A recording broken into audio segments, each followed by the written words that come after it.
centralul și acum voi face un unboxing la Xbox One S de 1 tera. Avem aici maneta wireless. Trebuie un... Desfacem cutia. Eu acum fac o mână, acest live armos. Ce fain se simte în mână, așa, cu grip. Punem deoparte.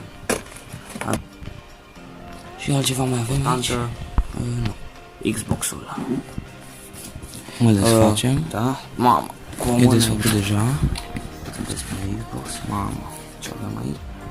Și cum să aprinde încărcătorul și astea.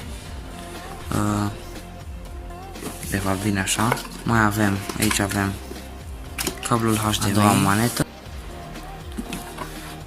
Și cam atât. Bun. Să scot și Xbox-ul.